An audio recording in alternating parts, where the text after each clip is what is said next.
Hello, everybody. I'm John Atack, and this is my very good friend, Yuval Laor. Hello, Yuval. Hello. And Yuval has a PhD in cultural studies, and his, what should we say, mentor was Eva Jablonka for his master's degree and his PhD, who is one of the world's leading experts on evolutionary theory. And it isn't quite as simple as Richard Dawkins would have us believe. Let's put it that way. And I've been, for the last, anybody who's been watching, for the last year or so, I've been digging around in various Nazi and neo-Nazi ideas to try and get a grip on them. One of the core ideas out of which the Nazis came was Aryan race theory. So I'm just going to sketch that in a little bit. There was a crazy Russian woman called Helena Blavatsky, who during her own lifetime was exposed by the British Society for Psychical Research as a fraud, and her tricks were exposed. There was particularly, she used this little cabinet where there'd be little empty drawers, and suddenly there was something in the drawer, and her servants admitted to the investigator they were the other side, pulling the drawer out, putting something in it, which is not really magic. So she was a fraud, but she was a tremendously influential fraud. And one of her ideas, and she said that she received messages from Tibetan masters who were, I can't remember if they were 9 feet tall and 800 years old, or 8 feet tall and 900 years old. Well, she travels to Asia. Yeah, she didn't travel to Tibet. It's a myth. But she said that she was receiving these telepathic messages, and good for her. And one of the things she said was that the lost continent of Atlantis, which Plato, of course, mentioned, and might well have been a description of Crete and things that happened there, but who knows? But this had been populated by people whom she termed the Aryans, and they had superpowers, which, when the Aryan race theory was developed by a couple of Austrians called Lenz and Liszt, they grabbed onto this idea because physics was just about beginning to talk about the electron. This is around about 1900. And so the Aryans were said to have electron powers. We're not quite sure what that would mean, but and the idea was that they'd miscegenated. They had bred with lesser people who did not have superpowers and were evidently more attractive than the Aryans, which is why they wanted to breed with them, I imagine.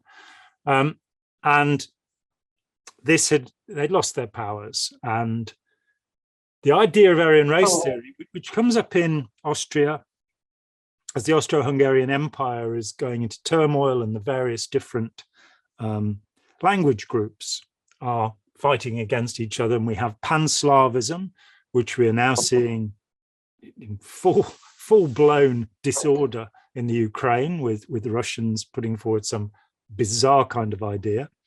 But that was one movement, and the other was Aryanism.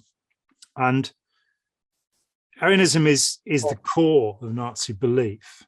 Himmler, who was the founder of the SS and the head of the SS, the head of the Gestapo, and the Minister for the Interior in Germany, set up a ministry called the Aryanism, which had 50 departments in it, which were researching folk tales and fairy stories and trying to make out of them some picture of the past.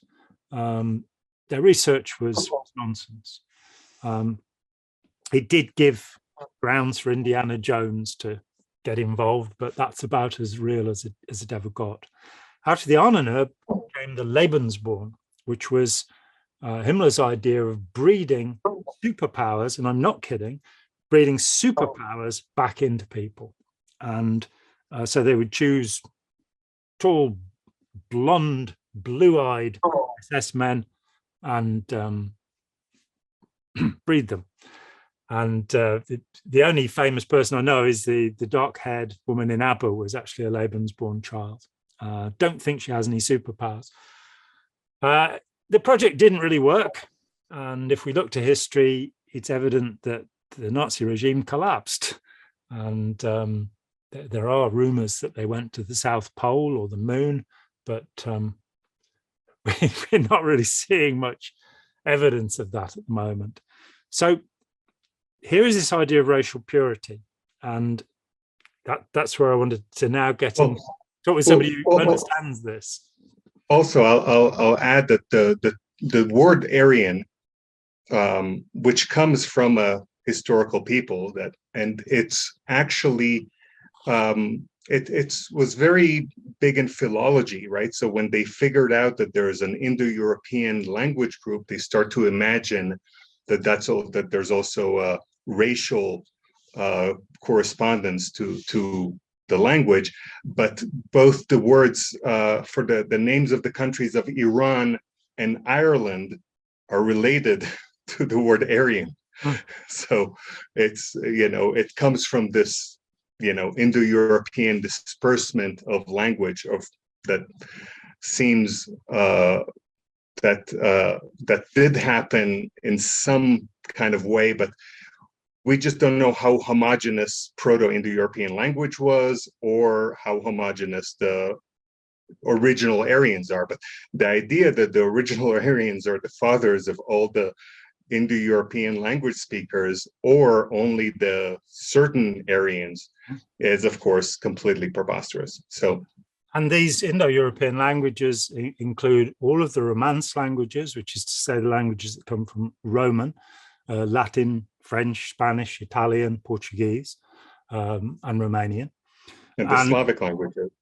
And the German language group. Germanic languages, yeah. Germanic languages and the Slavic languages. So in fact, these and the Hindi and Kurdish. Kurdish is Indo-European, but Turkish and Arabic are not. And in Europe itself, Finno-Ugaric in Finland, and the Magyar language of the Hungarians, which are strangely related to each other in some way, and the Basque language. But otherwise, pretty much all of Europe has Indo-European or Aryan languages. So just to give one example, in English, we tend to have both the Romance language, the Romance and the German words for things. And so, for example, we have the word beef and we have the word cow. And beef comes from boeuf, the French, and cow comes from the German languages.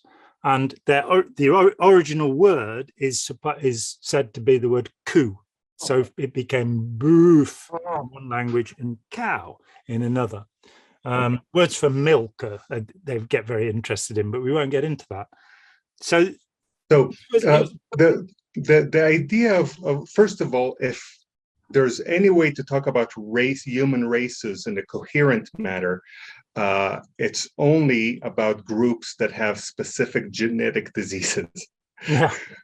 That makes sense. Any other discussion is very problematic, and it's not based on biology. So certain heritable diseases like Huntington's chorea, for example, you could say, or sickle cell anemia or Tay-Sachs disease. Yeah, but even then, you cannot say, right? So if you look at Tay-Sachs disease, which is common amongst Ashkenazi Jews and French Canadians, that does not mean that there's any connection between Ashkenazi Jews and French Canadians. It's many times it's a founder effect, and it's trying to use genetic relatedness to give historical narratives doesn't work longer than maybe 50 years or 70 years. It can rule out certain historical narratives, but it cannot prove anything. So, for example, in Israel, there would be people who would look for relatedness between Jews that lived in, let's say, Syria or Turkey, and Jews that lived in Moscow, or Jews that come from Baghdad or Iraq, and Jews that come from Poland. And when they find a gene that they share, they say, well, that's proof for a common origin. Now, the thing is that to share a gene, there's many ways to share a gene that are not common origin. So they say that genetic relatedness is a proof of a historic Judea where the Jews were expelled from. But from using that logic, you could say that if we would find a genetic relatedness between a person in Mexico and a person in Madrid, we could say that proves that 2,000 years ago there was a Mexicano-Spanish empire, the nation that was the common origin. While in fact, the reason why the Jew in Poland and the Jew in Iraq might share a gene might be because they're both raped by the same Mongols 800 years ago, or by there were Seljuks. There was all sorts of empires that went all over Eurasia and spread all sorts of genes. And so even when you do find a genetic relatedness between populations, that does not in any way mean a common origin. It means that there was some kind of relatedness, but it really doesn't, it cannot guide historical narrative. It can sometimes disprove certain historical narratives. But also this discussion, we're at the very end of having distinct human populations that have not intermarried. By one theory, they say that the last person who's the last ancestor of all humanity probably lived around 2,000 years ago. But now there are more types of humans than there ever were. There are people who are half West African, half Chinese, which you never had until 100, 200 years ago.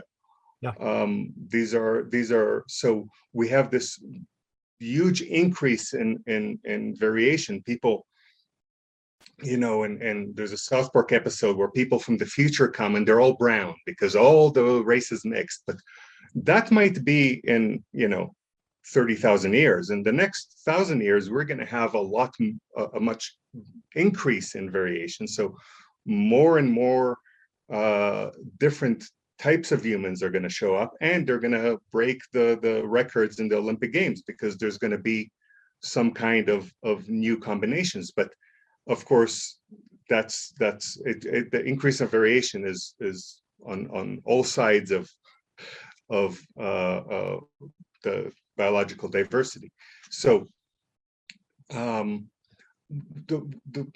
a key thing to thinking about this kind of Aryan or seeing yourself as related to people in the ancient world is to realize that there's two trees of life, right? So on the one hand, you can look at the past and say that you have 2 parents, 4 grandparents, 8 great-grandparents, and that's an exponential function, and that grows very fast. So in 10 generations, you have 1,000 ancestors.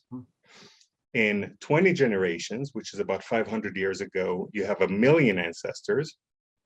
And each one of those people that walk around in 1,500, of those million people who are your ancestors, each one of them has 1 million ancestors in the year 1,000. Right? So that's why you become related to everybody extremely fast. And the only reason that the last common ancestor for all humanity is 2,000 years ago is because there's some islands in the Pacific that haven't interbred that much. If you didn't have them, there would be, it would be 1,000 years ago. That would be the last person, or Genghis Khan might be. Genghis Khan, yet again. Because that's so. In popular culture, for example, in the Da Vinci Code, you have a character who is a direct descendant of Jesus, right? So Jesus is about 80 generations ago, right? So 80 generations ago, each 10 generations is 1,000. So each 20 generations is a million. So Jesus is 1/millionth of her. Now, we only have 20 to 30 or so thousand genes. So of the million ancestors that you had in the year 1500, you're only genetically related to 30,000 of them. Yeah. Because there's a random 30,000 of those million that gave you your genes. Yeah. Right. So to talk about relatedness longer than 200 years, to say that I'm a descendant of whatever Henry VIII or something, that it really doesn't make much sense beyond a hobby. So you can, now we have to remember also that this tree of life also goes in the other direction. So if you in 10 generations, if you have children and they continue to have children, there would be maybe 1,000 people and in 10 generations that are your descendants, but each one of them is 1/10 of 1% you. Yeah. And those people are going to be Black and Asian and mixed and all sorts. Now you're going to be their ancestor, but 999 other people are also going to be their ancestors. Now, this tree of life can become a stick when you have extreme interbreeding, inbreeding, right? And that is actually very, very damaging and very, of course, problematic. You get all sorts of nasty stuff happening. So the idea of the Nazis to breed superpowers, now in domesticated animals like dogs, we did manage to breed the dogs that are both healthy to some level, but also really love herding sheep, for example. Right? So you can do incredible things with breeding, but you really need to do it over a really, really, really long time, a lot longer than you imagine, because if you just do very strict breeding based on something like that, first of all, you will get a lot of unintended consequences. And there's a great book about the domestication of the silver fox that happened in the 20th century as an experiment in the Soviet Union, where all sorts of, they start breeding foxes based on how tame they are, and suddenly all sorts of new phenotypes, new types of fox showed up that they never had before. But also they were very careful not to breed relatives and things like that. So if the simple breeding, that usually ends up with a lot of very unhealthy specimen. If we look at dogs are all descended from wolves. All of our dogs, which is still an incredible thought to me, having grown up with a little poodle that was that big. And some time ago, about 20 years ago, the BBC stopped broadcasting the Crufts dog show because it was put forward that some of the types of dogs that were being shown, the King Charles Spaniel as an example, and the pug and the bulldog things with pushed-in faces, that they have been bred to have certain difficulties. With King Charles Spaniel, its brain case is not big enough for its brain. And so they develop all sorts of terrible problems. So it was decided that maybe we ought to be a bit more careful about this. So yes, you can start getting exaptations, accidental traits that you don't want to have. In the royal families, we have, of course, the Habsburg chin, which you can see in portraits of the Spanish kings and the Austro-Hungarian emperors, that they developed this enormous chin. And they certainly, some of them were quite mad. I don't like to say this about my own royal family, but we know about the madness of King George III, the man who should have settled problems with America and didn't. And he had a condition called porphyria, which turned his urine purple, and was passed down and still exists in the royal family. It's now a treatable condition. But I think one of the present Queen's uncles was hospitalized. And of course, Kaiser Wilhelm's sister was hospitalized for insanity. So things can go badly wrong when you breed too closely. there is a strong connection between racism and I mean, I've heard people refer to racism as aristocracy for the masses. So this, so if in the past aristocrats felt like they were better because they had the blue blood or whatever they imagined, now you can give that to the masses. They just need to, they just feel better than other people, which they imagine to be of other races. But the same reproductive isolation, which is demanded of the aristocrats, is also then inherited with as part of racism as well. Now, the reproductive isolation, or keeping the blood pure, or many times you imagine that while actually not doing it. So, for example, a Jew from Poland might marry a Jew from Yemen, thinking that they're keeping the blood pure because of some Jewish racial theory that they believe, but in reality they're not keeping it.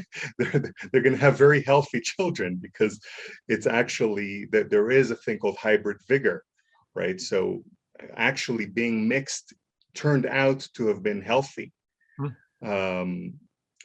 Especially when regarding to genetic diseases, but also I think that having what are called mixed race, of course, you know, when races are imagined, the mixed races are imagined too. But what we call mixed races, or people who come from more distant populations, they both have the advantage of not having genetic diseases, or less likely to, but also they have the advantage of less being susceptible to becoming racist, which is a big advantage, I think, because they don't imagine themselves as pure. And of course, nobody is pure, or I mean, if you are pure, you're probably horribly inbred.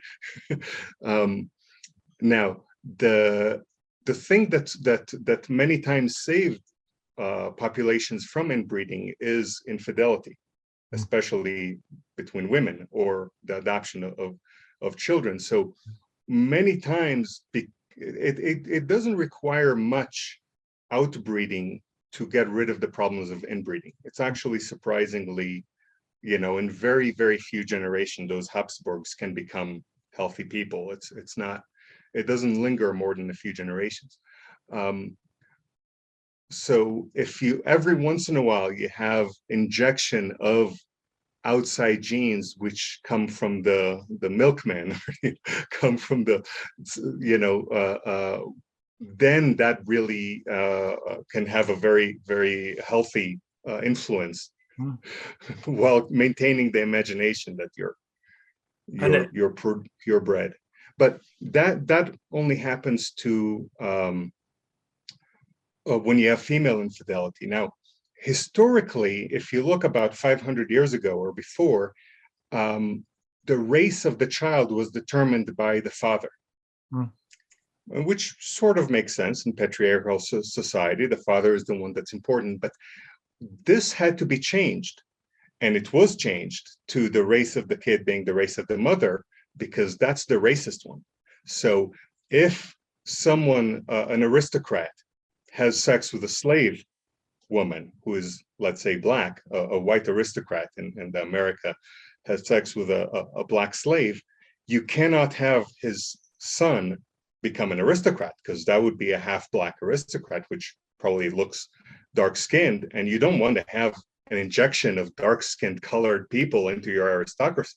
So very quickly they changed that the class of the child is determined by the mother. Yeah. And so absolutely. even if the father rapes the slave, his children will not be aristocrats. There's a very notable example of this, which is a man called Saint Georges, who in the 18th century was considered the finest swordsman and the finest violinist in France.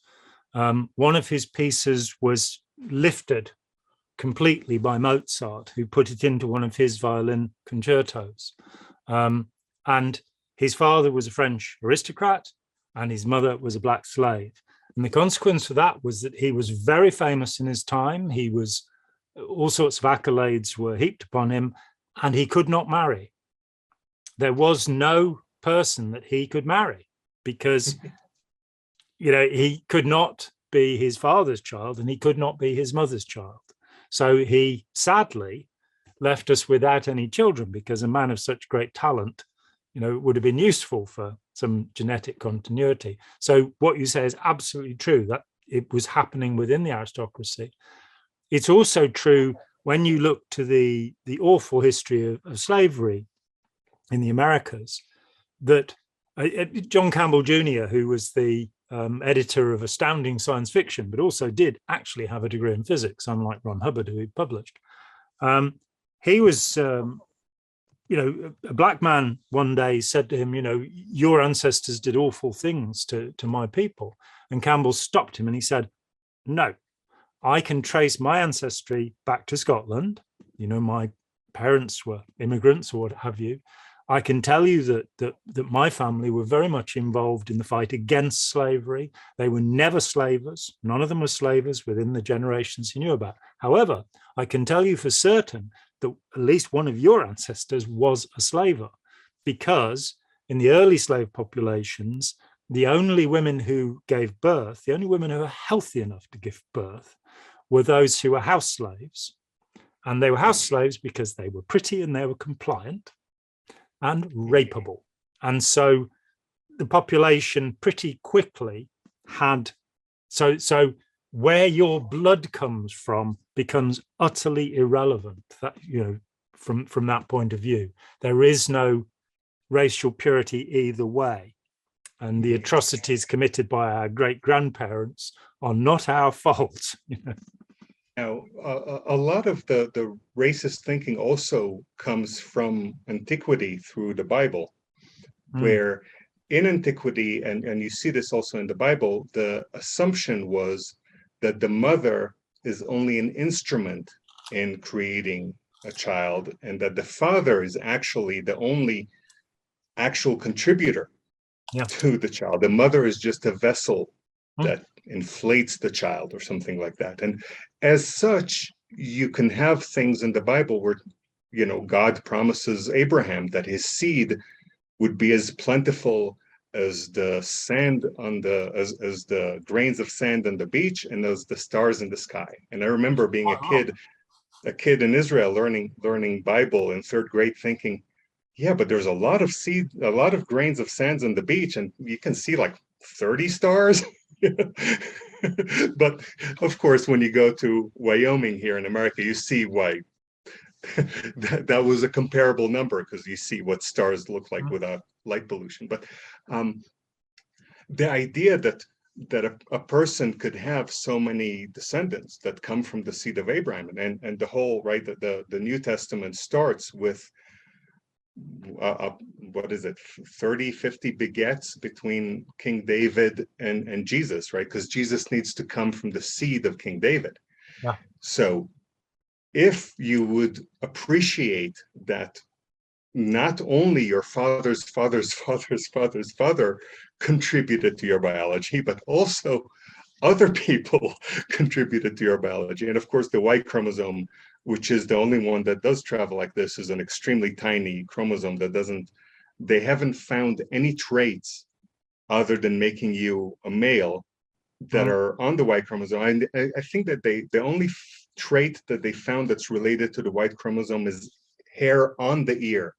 But other than that, because it's a tiny little chromosome, all the other chromosomes are way, way, way bigger than it. So the idea that it makes a difference whether Jesus is, that because the prophecy was that the Messiah would be from the seed of David, and David is supposed to be 1000 BC. So you need whatever, 20 begets, 30 begets. And of course, that's how the New Testament starts, with that list. But when you know actual biology, that the mother and the father actually intermix, because we have genetic networks. So your traits are not based, it's not one trait, one gene. It's one trait, the genetic network. And which case the mother and the father really do mix trait-wise, but also genetically, then it wouldn't make sense to be from the seed of someone 1,000 years before you. But that kind of paternal thinking of biology, I think survived somehow into the present. And Jesus, of course, was of the seed of God, not of the seed of Abraham. His father was God. So yeah, that's right. It's only something. Not the seed of David, right? But I guess I don't know how that's supposed to work. So his mother is from the seed of David? Yeah, you see, and it all. But then it all. Yeah, but she did ascend to heaven. That's all right. Okay. So elaborate. But the thing is, we've been talking about how there is no Aryan race, and there is no Jewish race, and there is no English race. But racism is not about reality. Racism is about imagination. So you can say that no Aryans don't exist, but if they knock on your door and they drag you to a concentration camp, there they are.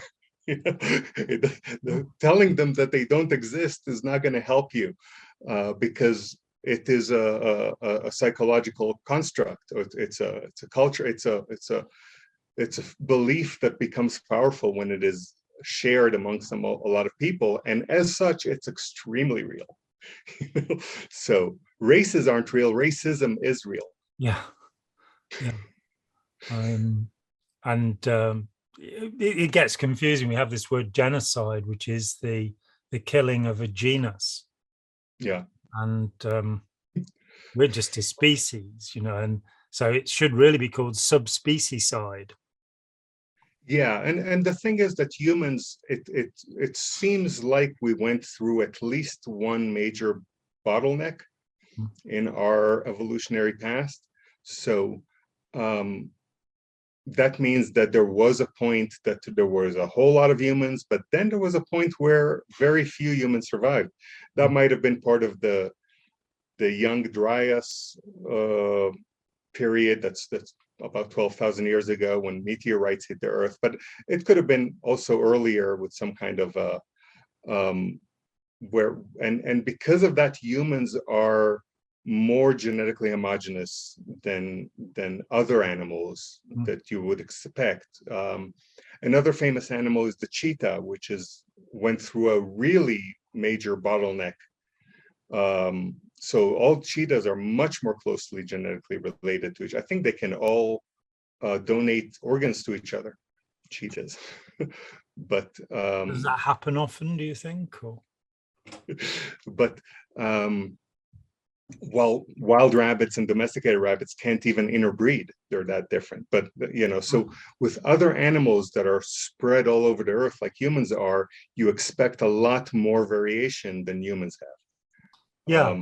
And what constitutes a species is the ability to interbreed. So human beings are a single species. And absolutely. Where we see, if a horse and a donkey breed, they can produce offspring, but offspring will be sterile. Yeah, and in nature, it's not the ability to interbreed, is that if they do ever interbreed. So you can have different species, one only has sex at the day and one only has sex at night. They could interbreed, but they never do. And as such, the reproductive isolation is maintained, even though they could interbreed. But in humans, absolutely, all human populations can very easily interbreed. But it seems, it looks like because all human populations came from Africa, there's a lot more variation in Africa. So you can have two African people that are less genetically close to each other than either one of us is to you or to me. So there's more types of Black people than any other types of human. And we know that the tallest people in the world are the Maasai in Sudan. The shortest people are the Pygmies. So, I mean, we see this kind of, but of course, this is all, we're at the very end of that, in 100, 200 years, we're all going to be a lot more outer bred. We're going to have a lot more different types of ancestors. And if today we are extremely racist, then that might slow it down. So only in 200 years we're all mixed. Well, if we're not racist, it's in 150 years. Even if you work hard on reproductive isolation, it's not. It's that fantasy is a lost cause. You're not going to be able to have. I mean, no matter what you imagine, purebred humans, it's not. It's not. And it's not going to happen. And if it does, it's going to be extremely tragic and unhealthy, probably. Handmaid's Tale. Yeah. Or Doctor Strangelove, where only the generals get to survive the nuclear war in the bunker or something like that. Yeah. Sovereign citizens, identity Christians, and followers of the god Thor, apparently, who will all be in their little bomb shelters away from the rest of us. Well, is there anything that you'd like to add to that, or? No, I think yeah, just don't be racist. Don't be racist. It's a very bad idea. So yeah, no, I do think that if someone for his own wants to only marry someone from a certain nation or a certain background or a certain religion, I think that is legitimate. If you want your children to maintain this reproductive isolation, that's illegitimate. Yes, you shouldn't have the right to impose I think that others, someone can say, I only want to marry whatever race people. I don't think that makes you racist. If you only want your children to marry one race people, that does make you It's racist. A good point. Yeah. I only wanted to marry a Hollywood star who was very rich, but just didn't happen. And instead I'm marrying somebody that I really love. So, it's much better. Great. Well, thank you very much, Yuval. I'm John Atack. Yuval Laor, PhD, Yuval Laor. And we will see you again next time. Hi, John here. Thanks for watching. We'd appreciate it very much if you would click like, as well as subscribe, and click the bell for notifications. Every dollar helps, and we welcome new patrons on Patreon, or you can make a one-off payment with any currency through PayPal. Thanks so much.